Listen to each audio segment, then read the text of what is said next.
Start with an opening statement and then open it up for questions. Yeah, really, really proud of our guys and the resiliency they showed and the fight they showed to come back from that deficit. Obviously, you know, it's twofold. You're disappointed you get down that far, but we really believe we could come back and win. We stuck with it. You know, we got the lead. They made two big plays out of the timeout there when we had it at, I think, 68-67. They went up 5, but then we got it back again to 2, and Taylor, he hit some big shots, man. He, 34 points, 7 threes. We couldn't overcome his career night, and all credit goes to him and to them, and they deserve to win. Coach, it looked like first media timeout right after halftime, you and the coaches stepped aside and kind of let the players kind of hash it out themselves. What initiated that meeting? And I think it's really important that their talk is good talk. They're the ones, this is their team. This is their program. So if they get maybe punched in the mouth a little bit, they need to talk through it and be able to pull each other up together and hold each other accountable. And so sometimes I let them talk, to each other. As long as they're saying the right things, and as they grow and learn, they are saying the right things. They all, really wanted to come back and win that thing, and we just fell short. But we dug too big a hole. Coach, when you get to those moments, well, every time there's a teaching moment, but that's particularly the guys understand that, okay, it's time for us at some point to take ownership and grow together. Yeah, look, I think the guys in that locker room are taking ownership, and that's going to help us grow. Those two are, you're right, they're directly related. It is obviously, losing is frustrating, because now we have this program to the point where those games don't end up being 30 or 20 or 15.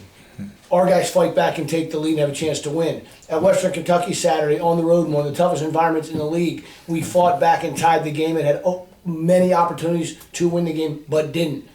So there is growth, and it's hard because you want to see kids win. They want to win. They're here to win, and we're coaches and we're competitive and we want to win. But sometimes you have to, especially in my seat, as I try and build this program, we want to make sure that we are competitive and we are here every night. And this group is learning that. Hopefully moving forward that's what we'll continue to do. And then you hope in the end it translates to some wins. But there's no guarantees. This league is really tough, and every night's going to be a fight. Is there a word that you use to describe a game like this where, like you said, so much is moving forward and you're so close, but just not getting what you need? Yeah, look, in that locker room with those kids, it hurts, and you want it to hurt. It's got to hurt. Because if it doesn't hurt, then it doesn't matter enough, and then you don't have the best opportunity to grow as a person and as a team. So I want them to feel it. I feel it. My staff feels that we're competitive people. But I also want them to understand what just happened, why it happened, and how do we learn from this moving forward.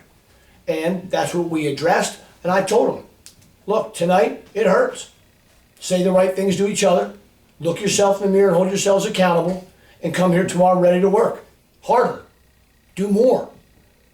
To help yourself give that opportunity. And that's what we talked about. What led you to start Zach tonight? We had a situation that Robert Martin wasn't going to play, so I wanted to give Zach an opportunity. I thought he earned it. Do you expect Rob to be back for Saturday? We are hoping. He's got a heel issue too, and so we'll check on that tomorrow. But I would say there's a good chance he'll play Saturday. you talked about that resiliency and ability to battle back. It seems like when your team is shooting well, they simultaneously begin to defend really well at the same time. That's youth. It really is. And you hit the nail on the head. You're 100% right. Sometimes our offense dictates our defense, and we got to grow through that. We got to compete on the defensive end no matter how. If we're 0 for 10 or 10 for 10. And that's about maturity and staying confident and understanding that the next play is the most important, whatever that play is, right?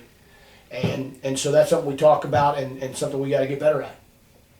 Have you been able to pinpoint a couple guys here and there that are helping lead that charge and change their mentality? Well, yeah, I think Drew's done a really good job of it this year. Aiko is, for the most part, been able to do that.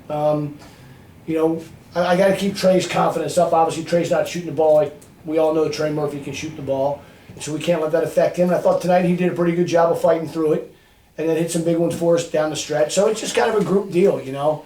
And then sometimes it snowballs, you know. You miss 2, 3, 4, 5 in a row, right? You know, we got to keep getting 2, 3, 4, 5 stops in a row. But that's what winning teams do, and we're pushing towards that.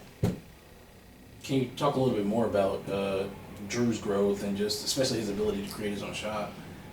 Yeah, you know, Drew's a unique player because he has that size, vision, and as he continues to be more aggressive, you know, he can make plays for us. Trying to force a couple too many things tonight, I thought at times, but playmakers are going to turn it over sometimes, you know. As long as more often than not he's making the right decision in the right play, you're going to live with some of those mistakes. And I try and live with that with him, but also teach him and show him so we don't, you know, so we don't have a 6 turnover a game on Saturday. Anything else? Okay. Coach, thank you. All right, thanks, Coach. Appreciate you.